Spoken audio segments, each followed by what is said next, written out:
Hey, pussy, are you still there? I actually admire that you can actually be this fake, and like when the TV comes on, how you can just change. You're the scum of the earth. Don't doubt me, I couldn't do it. The odds that I couldn't do it. Look at me now. Lebanon, headshot, dead. That's it. There's guys out there that are doing this day in and day out. They live and breathe this stuff that they don't get the recognition or credit that they deserve. What is the secret to fighting? Not being a fucking pussy. Honestly, you can teach anybody how to fight. But like if you're a fucking pussy, that's a really hard thing to teach someone not to be.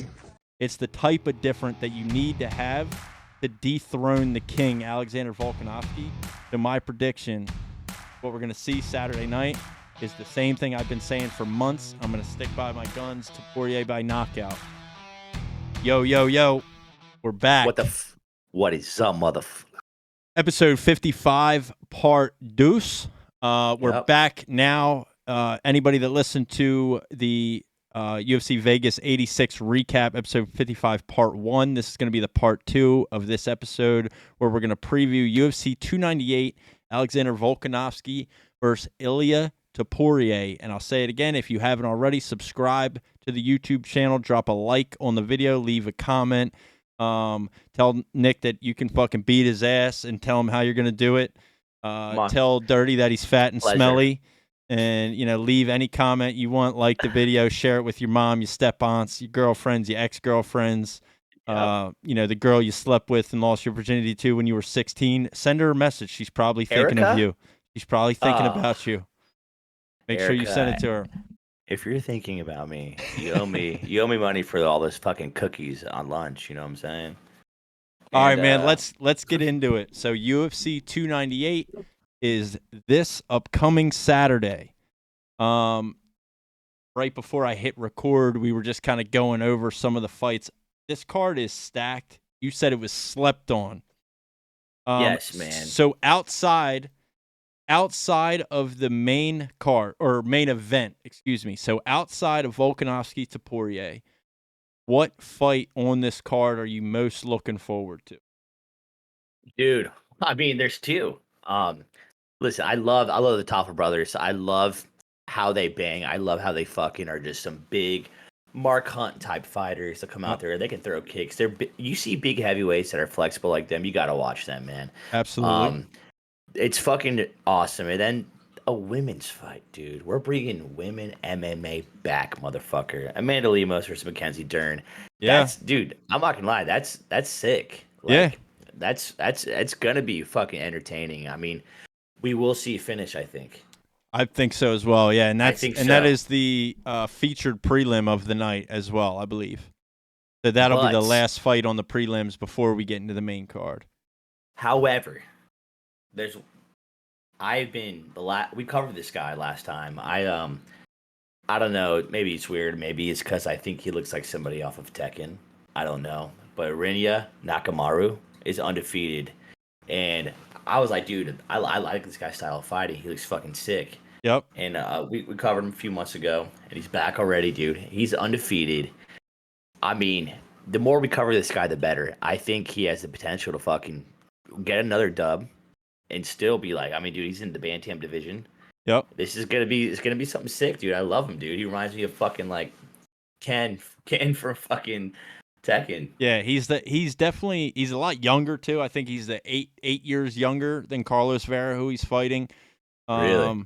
But yeah, he's undefeated. Carlos Vera is 11-3, but 8 years as senior. You know, most of the time we see, you know, the younger guy kind of edge out in some of those, and then, you know, but sometimes you don't. Experience speaks volumes, but it does. Like, Carlos Vera isn't super experienced fighter for 36. I mean, he only has 14 professional MMA fights.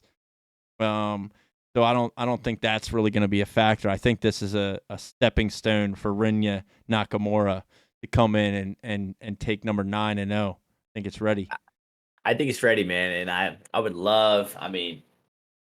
just love to see a rise of a fighter like that, man. Yep. Have all these guys. I mean, we lost the Korean Zombie guys, and I'm not just saying it's because of race or whatever, but having someone that promotes the sport like this with a lot of hype behind them is rare. We need more fighters from that side of the country. We need that shit happening. And we're seeing this rise right now. We're seeing the rise of Shavkat, dude. This is Yeah. a time. Dirty Bird said it the other week. He was like, dude, these Asian fighters are making a name for himself, and I think this guy is no different. I cannot wait to see what he does, man. I want him to do some dirty knockouts. His last fight, I mean, it was matchup versus matchup. He still won, couldn't finish it, but this guy's a beast, man. He is, for sure. Yeah, I mean, UFC 300, we have Zhang Wei Li and Yan for the women's strawweight title. Both of them are Chinese fighters, I believe. Yeah, so both we're Chinese. definitely starting to see, a big spike in talent and some of the top fighters coming from that part of the world, which is awesome. It seems like we always have this like ebb and flow of pockets of really, really good MMA and where fighters are coming from. Like we saw it in Mexico at one point, right? We had Grasso, we had Brandon Moreno, we had the featherweight champion. What's his name? No, but he's from New Mexico. What the guy Volk beat last, beat Josh Emmett for the interim. Yair Rodriguez, exactly. Thank you. So we had some great Mexican champions at one time. Obviously, Dagestan and Russia has been a dominant staple in the UFC and in MMA in general. We see a lot of those guys in Khabib's cousin in PFL and things like that. And Australia, right? Like we have Volk, and then fighting out of that same camp and out of New Zealand, you had Izzy and speaking of Izzy, we had the African champions at one time with Kamaru Usman and Francis Ngannou and Israel Adesanya, so it's just so interesting how things go, and it seems like all at one time we'll have a bunch of champions from one specific part of the world, which I think is awesome. Most of the time they all train together, or something like that. So I think you're right in the sense that of what to expect. And anybody that's ever watched the Summer Olympics growing up or still do, I said to you guys the other day, like it's going to end up being like how China does women's gymnastics, right? Like they approach the world of sports in a different way than we do, really, and so that makes them incredibly talented and competitive globally.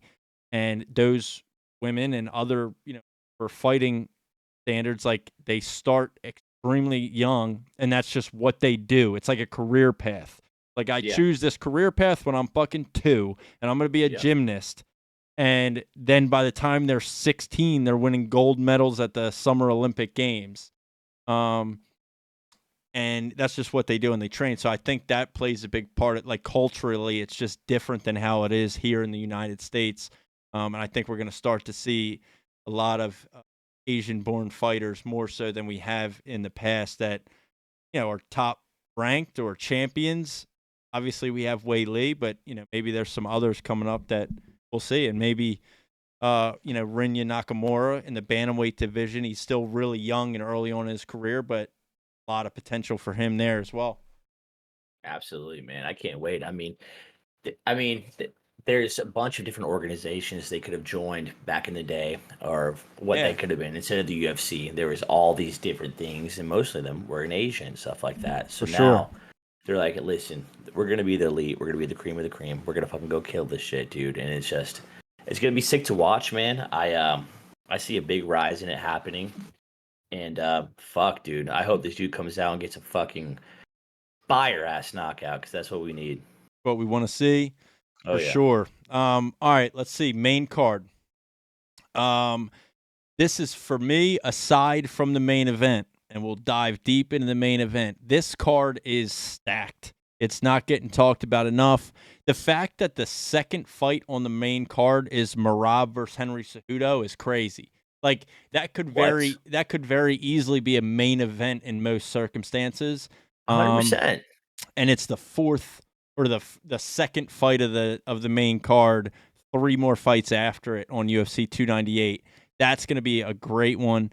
And then, to be honest, man, I think you have Jeff Neal, Ian Gary, and Robert Whittaker Paulo Costa. I'm actually looking forward more to Jeff Neal, Ian Gary. Hell yeah. I just want to see if this hype train from Ian Gary can get stopped by hands of steel Jeff Neal, or does Ian Gary do what he's done to everybody else? Does he clock Jeff Neal? Does he do what he did to everybody else and go to 14-0? That's one that really interests me, and they should have fought last year, and it fell through. And that's how he ended up getting Neil Magny. So now we finally get this matchup, and I'm excited for that one. He gets the real Neil this time. People confuse Neil Magny and Jeff Neal because of the last names. And I'm like, listen, dude, no. Jeff Neal is a way different fighter than Neil Magny. For sure. 100%. I'm very, very, very excited about this fight, man, especially with Ian Gary. I mean, Ian Gary, his fight he pulled out last time was due to certain things. Honestly, I don't know if that was a strategy play or if it wasn't, but I like this matchup a lot better for him. Just like we saw the main event last night with Piper. You're a young cat. You're going to go against somebody that's very experienced. That very experienced person may not be a better fighter than you, but maybe more experienced. That's going to win. I feel like that would have happened last time. I don't think Ian Gary would have won that. He wouldn't have done it. With this one, I think Ian Gary is going to take it. I'm super excited about it. There's a lot of hype about this guy. Everybody fucking hates him. But at the end of the day, you cannot fucking deny his striking. He is a scary striker. His chin has been tested. Yeah, he's been hit. And yes, and I like him a lot, dude. I know there's a lot of shit about him. We like his wife even more. Yep. But this is the one I'm very excited about. My pick is going to be Ian Gary by TKO all day. I like the fight. I see it happening in the second round. Yep. Yeah, it's going to be tough. I see it happening in the second. It's going to be a great fight, man. I think Ian Gary actually is the underdog, right? I mean, not the underdog. He is the favorite. He should be. I don't have odds on it yet. They probably won't come out until later on in the week. But yeah, most of the time he's negative 245 right now. Okay, perfect. Just as now, yeah. So I mean, that makes sense. So yeah, I see that, man. And I had a bold prediction with Dirty Bird a couple months back, and I'm excited about Merab versus Henry, bro. Yeah.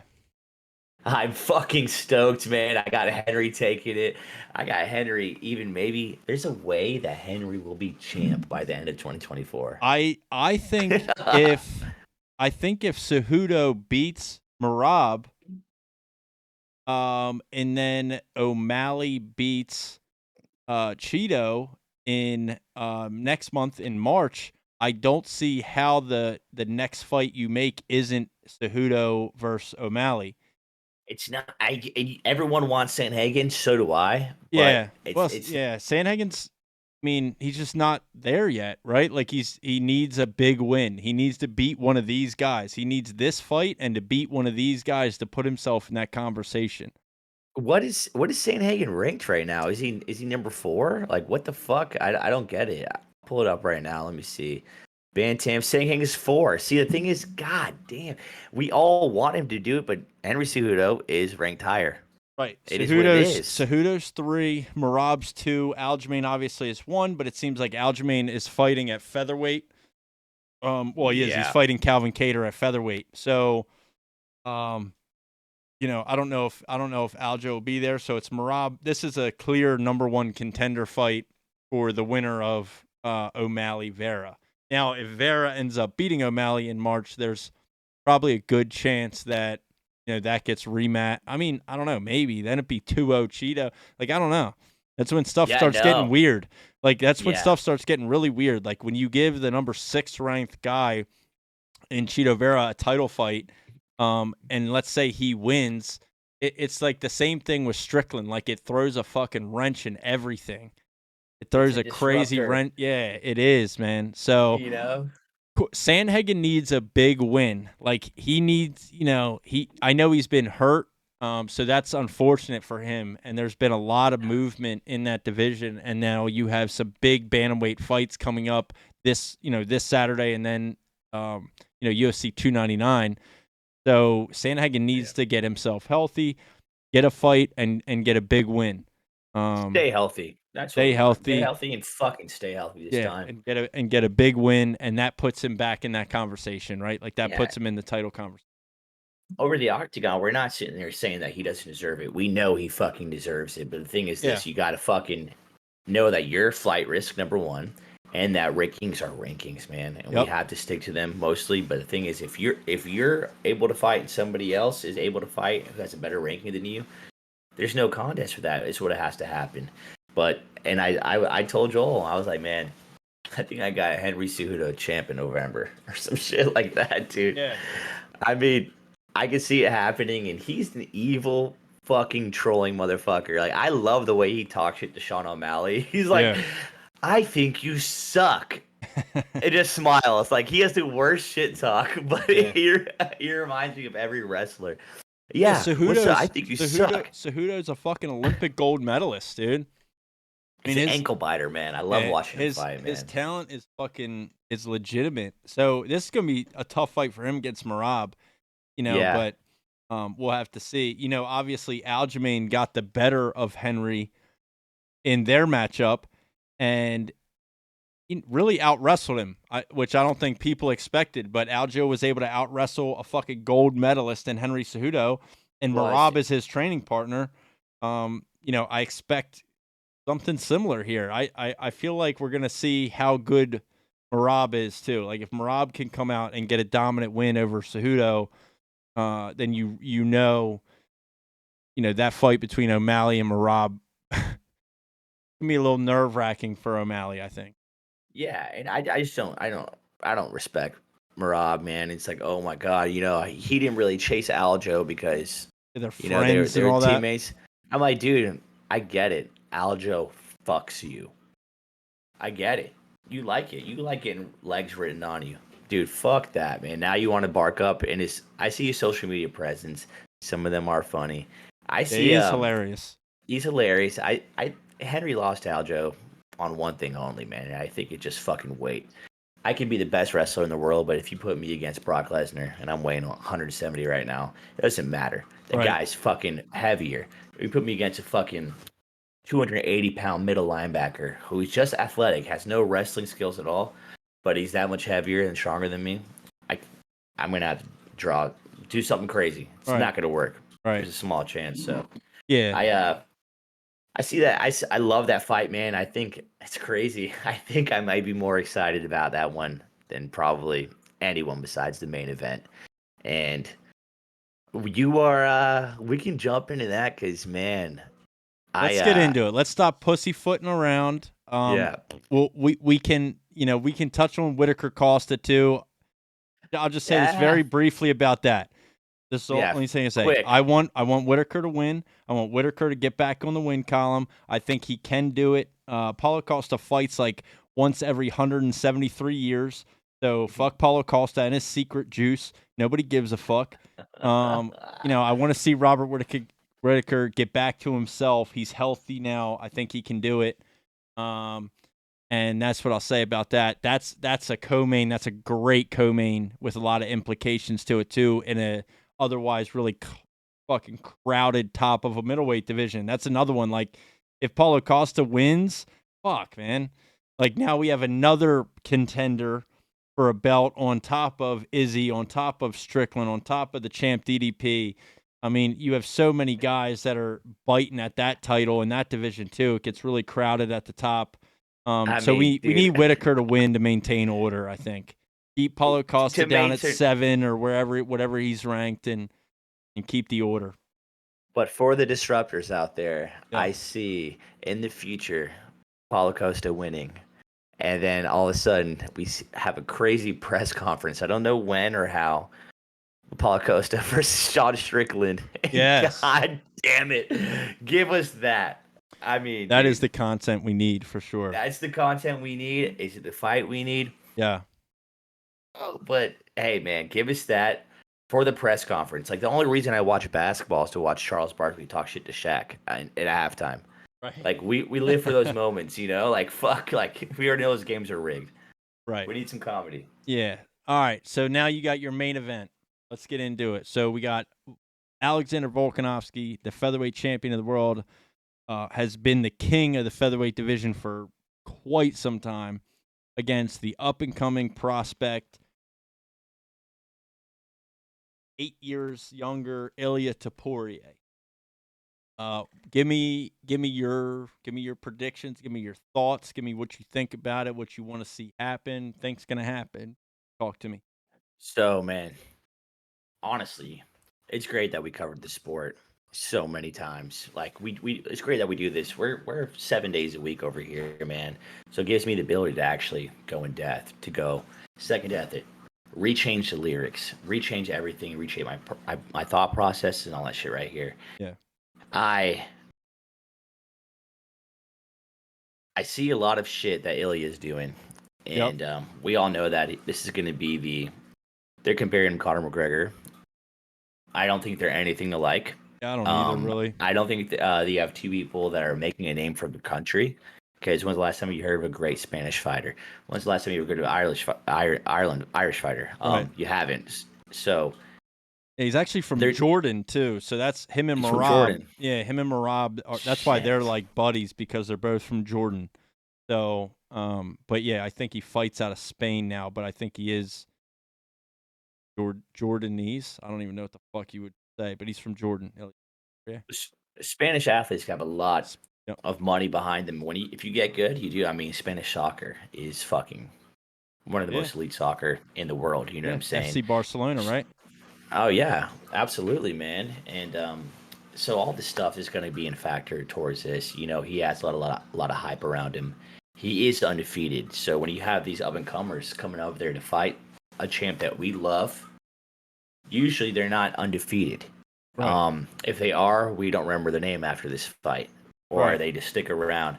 The case hasn't happened yet. The case has happened recently where it's been like, all right, we got a guy that's 18-1, 18-2, going against a champ, then loses. Right. You know, that's normal, but this is scary. This is 100% scary. Everyone was scared about Yair Rodriguez against Volk. This guy's striking is unreal. He's proven the test with crazy, unorthodox striking with Yair. He's put on a clinic against the best, quote-unquote, boxer in the UFC with Max Holloway. Right. He's the GOAT out of this division, I think. Ilya is saying he's going to out-wrestle him. I see the only person in the world holding down Volk is a heavier Islam. I think Volk is going to win by ease. Third round, Volk. I know you love Ilya. First round's testing the water. There's going to be some danger, like we saw last night against the Piper fight. You know what I'm saying? We saw some danger. Yep. There's going to be some adjustments that are made. Fighter IQ. I don't think there's anybody that has a higher fighting IQ than Volk. Yep. I don't think there's anybody that has... Everyone that was supposed to scare Volk, striking, has not scared him. Wrestling, I don't even know about his wrestling. So, it's not me being biased, because I fucking love Volk. I truly see Volk winning third round. I see it as a... God, that's so tough, man. This fight is so tough to call. I see it being a TKO or a rear naked. Actually, let's keep it on the rear naked.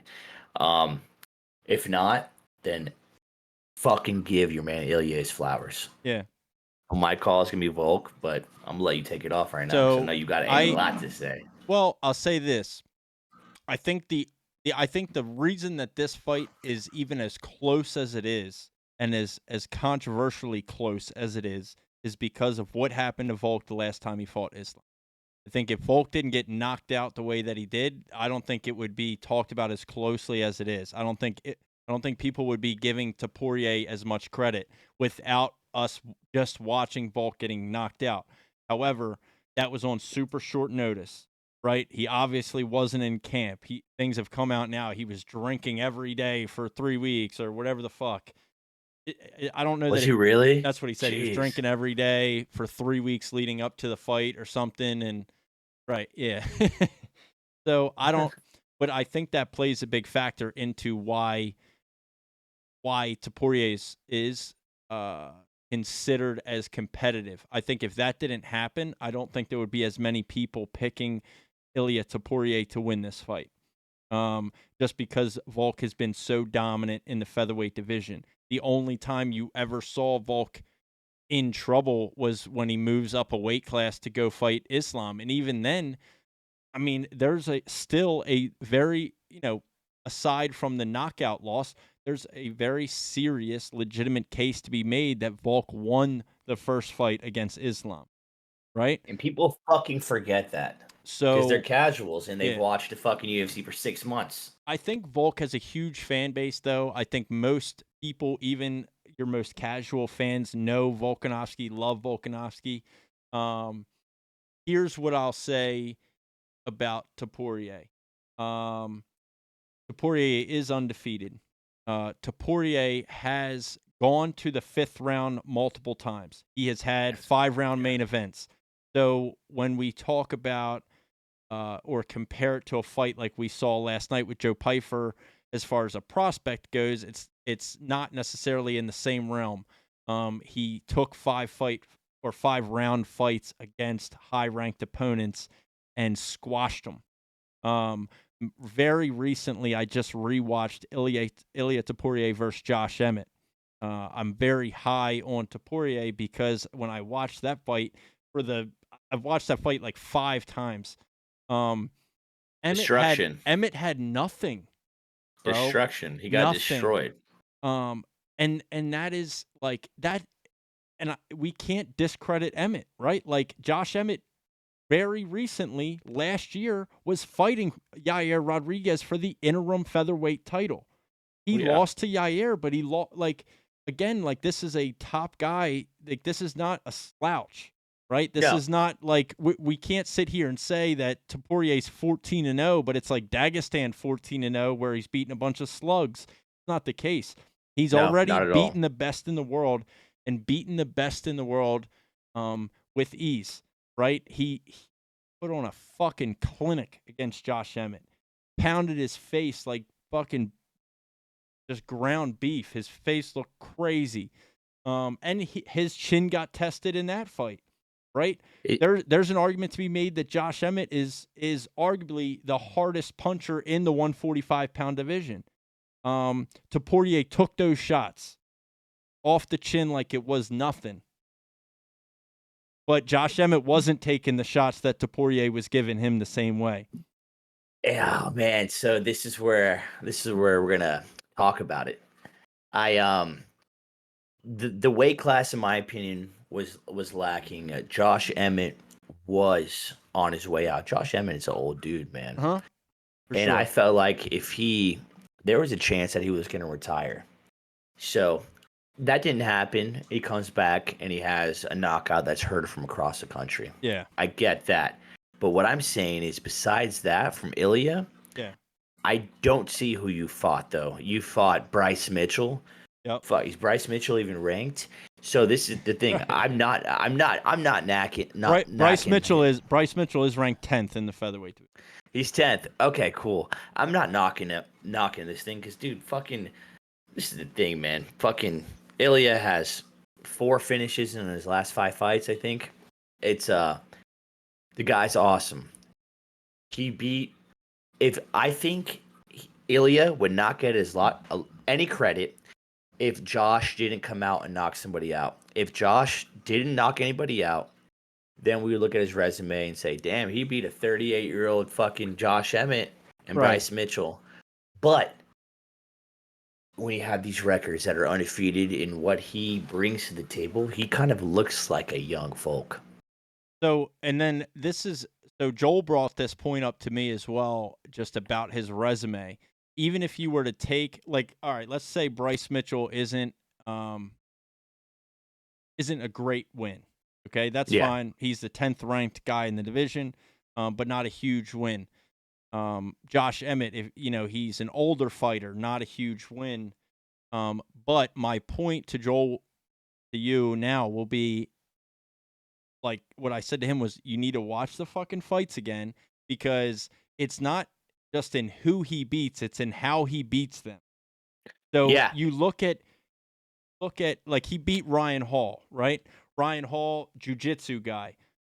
So he knocked him the fuck out. He fucking murdered him, bro. He literally, I thought he was dead. He murdered him. That was same fucking thing. sick. Jai Herbert murdered him.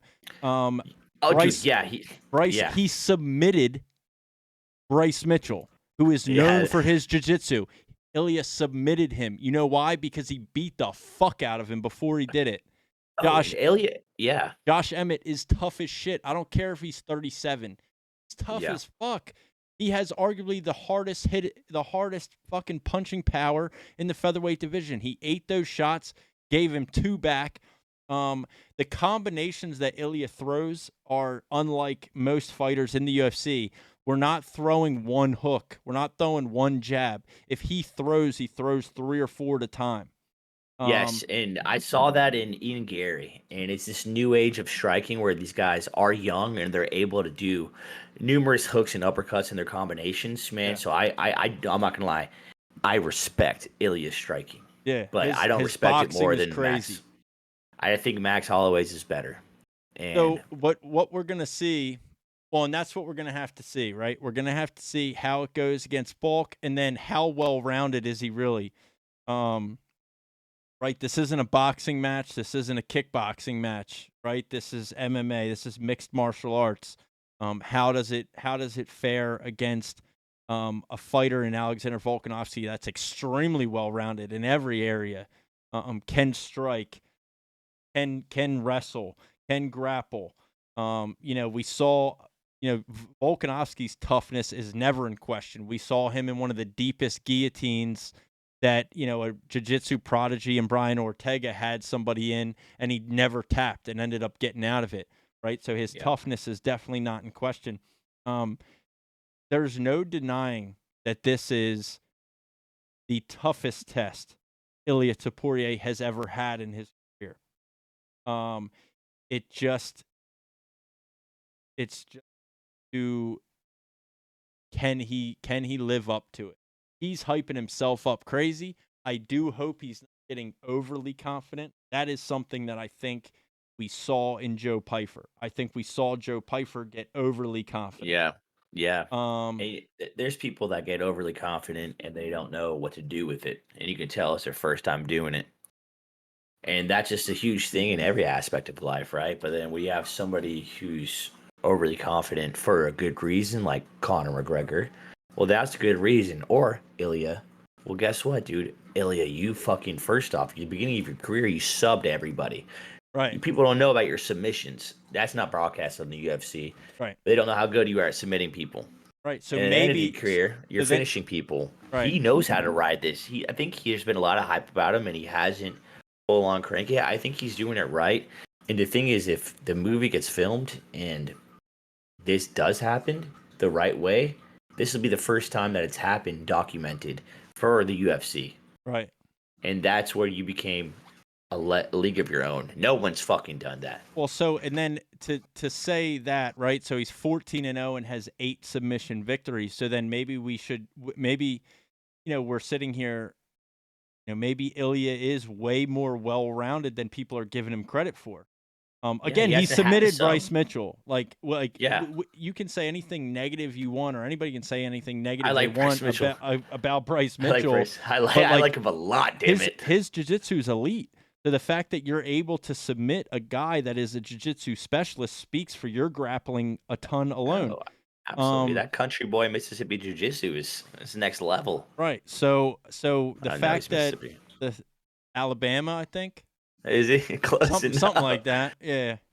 But the fact that you're able to submit him, maybe Topuria is way more well-rounded than people are giving him credit for. What I will say is, what makes him similar to McGregor at the time? What really made McGregor like rocket It was the Jose Aldo fight, right? Jose Aldo, There the confidence. there was super high hype around him before then, and actually he had won an interim belt before that because Jose Aldo got hurt in training and like broke a rib or something, and that's when I think he beat Chad Mendez. That he fought Chad Mendez and won I the think so. interim belt, and then he knocked out Jose Aldo. But that knockout of Jose Aldo, because people disrespect Jose Aldo crazy. He's one of the best. He's the top 5 best fighters of all time. Dude, and I he hate how people forget about that. He gets disrespected in an unbelievable rate because of the fact he got knocked out by Conor McGregor. But he's one of the best of all. And he was time. dominant. He was dominant in the WEC. He was dominant for like 5 years. I think he has the longest title run besides Anderson Silva. And then Demetrius Johnson. And then it's fucking those. Yeah. I can go on for an hour about Jose Aldo. I think he's an amazing. Jose Aldo is the most disrespected fighter or legend of the sport, in my opinion. And it's solely because of Conor McGregor and McGregor fan base. But so you have a similar situation. Like, you have a dominant champion that's been dominant for a long time. The odds are stacked up against Volk or stacked up against Topuria. Like, it doesn't look good if he's able to go out and get it done. Like, what if he is that good? What if he is that fucking good? And he goes out here and he outboxes Volk. He stuffs takedowns. He does what he's done to everybody else. I mean, if that chin of Volk is compromised, right? You don't know how people are going to come back after a really bad knockout like he had against Islam. If that chin is slightly compromised, Topuria's power is ridiculous. And if that shot lands, he can put anybody in the fucking dirt, Volk included. Yep, I rewatched the Emmett fight, man, and I literally saw Ilya throwing hooks that were perfectly blocked, and his hooks are going through the blocks and still hurting them. Yeah. So if you got a punch that's gonna go through a fucking block and still fucking rattle your ears, damn, dude. He's like, I don't care if I miss, because guess what? I'm gonna break your arm and your fucking jaw at the same time. Yeah. I love this kid's aggression. I love the way he scraps. I love how he's a finisher. There's nothing. The only time you're hearing people say something negative about him is because he's fighting Volk. Yeah. So yeah, if he was fighting any other champ, I think you wouldn't hear any of this shit. I don't think people I think we've gotten away from the McGregor era in the sense that I don't think people like the way he carries himself. Like, we loved that in fighters at one time, right? That talk all this shit and da-da-da. And then it just got, like, overplayed too much. Like, you have the Colby Covingtons of the world. Gary. Yeah, you have, like, just this shit. It's like, it feels like people watched McGregor do it and then now are, like, just kind of cheap ripoffs. Absolutely. I don't really think that's what Topuria is doing. I don't really think he's trying to emulate anyone. I think it's just that's who he fucking is. Like, he's dude. He doesn't even speak English. Yeah, his English is getting a little better. Yeah, his English is there. I haven't heard anything from him, so he's not trying to promote to us over here. So I mean, honestly, I cannot wait to hear what Joel's got to say, because I know what I said. I stay by it. On paper, I'm going to go with the on-paper route. He's fought. Volk is beating better boxers, better fucking fighters in general. He's beating a number 7 Josh Emmett. I got to stick by that. But, dude, I'm not going to lie. If I was to get fucking wrong, I'm not going to be too pissed. I'm going to go, and I've said this for months, so I'm not going to switch up now. Even though I will say, the closer and closer we get to this fight, the more worried I am about it, right? The more worried I am about it. But I'm a fucking man. I'm a man of my word. I've said you can find anybody that's listening to this, you can find months ago. There was short clips that we posted on YouTube and TikTok and Instagram of me saying, Ilya we got Topuria, insurance. Ilie Topuria by knockout. There's receipts. Like, there's fucking receipts. Volk is the greatest featherweight of all time, arguably. If he wins this, I think he cements that legacy. But I'm gonna stick by my guns. I think Topuria is a different fucking beast. I think his power is different. I don't give a fuck about Yair Rodriguez. I don't think he's in that same class. I think if you put Yair in the octagon with Ilia Topuria, I think the same thing happens to Yair that happens to Josh Emmett. I think he beats the fucking brakes off Yair Rodriguez too. I co-sign that. I'm not about that Yair hype either. Yeah, I don't. Nice head kicks that are telegraphed. Yeah, nobody. Yeah, whatever. Right. So like, Right. you watch Volk beat him easily. Johnny Walker. Watch Volk beat him easily. I don't. Whatever. So I'm gonna stick by my guns. I got Topuria by knockout. I think Volk's chin is fucking compromised. I don't want to hear the fucking excuses that you were drinking every day for 3 weeks leading up to the Islam fight. If that was the case, you shouldn't have fucking taken it. Yep. Let's go. It was embarrassing. It was embarrassing to watch. I love Volk. I'm not a Volk hater. But just from what I've seen as an MMA fan for the last 2 or 3 years watching Topuria, I think the first fight I really watched him in was Ryan Hall, which was 3 years ago. So, I just think he's a different beast. He's a fucking savage animal. He's a fucking killer. He's already been 5 rounds, right? So like the cardio is there. It's not an issue. You're not going to get him tired. He has never been tired in his other 5-round bouts. He's not going to get tired in this one either. His boxing stays crisp. His takedown defense has been tested against grapplers. People have tried to take him down, have had really good timed shots on him. And he stuffs the takedown. His takedown defense is great. And like we already talked about, 14-0 with 8 submission victories, right? All this talk about his striking and his boxing, right? But he only has 4 KOs. 8 of his victories are submissions. Why are we not talking about how good his grappling is? Maybe his grappling is way better than people are giving him credit for. Maybe we go into Saturday night and Ilia Topuria is the most well-rounded fighter in the octagon that night. Right? This is the end of the Volkanovski era. It's over. It's over. Ilya's here. He's going to be champ. There's nobody in this division that's going to beat him. Max Holloway's going to go against Justin Gaethje for the BMF, and that's fine, but he's not beating him either. I love Max Holloway, but he's not beating him either. This is different power. This is different timing. This is different speed. Everything about this striking, this boxing, this takedown defense, this version of mixed martial arts that we see from Ilia Topuria is different, and it's championship level different. It's the type of different that you need to have to dethrone the king, Alexander Volkanovski. So my prediction, what we're going to see Saturday night, is the same thing I've been saying for months. I'm going to stick by my guns, Topuria by knockout. And I'm going to go... Yeah, I'll take the third. I'll take a third round, maybe second. Whatever's gonna happen, it's gonna happen in the second or third. Yeah, we can agree on that. The only thing is maybe the first. Yeah. Like, oh no.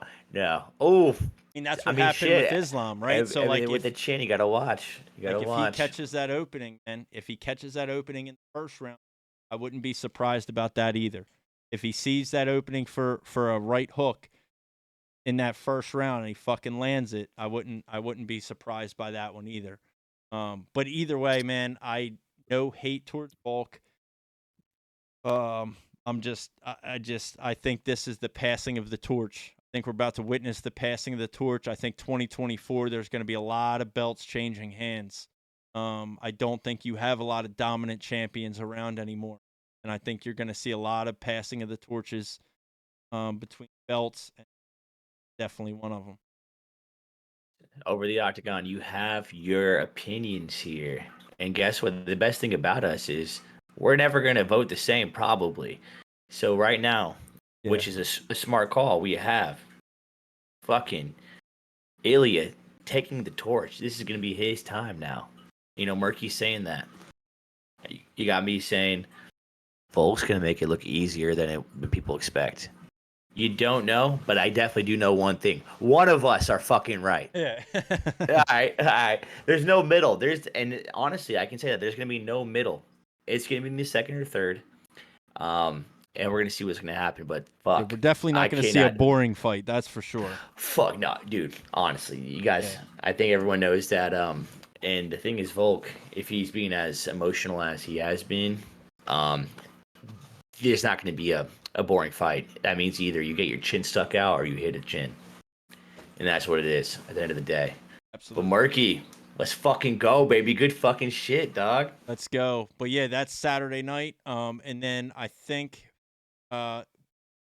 this will come out first thing Monday morning. So when you guys are fucking in your cars after the Super Bowl, hungover, you're driving to work Monday morning, this will be out anywhere: YouTube, Amazon, Spotify, Apple Podcast, Pornhub. Pornhub. Yeah, anywhere you listen to it, it's going to be any platform. It's going to be on there.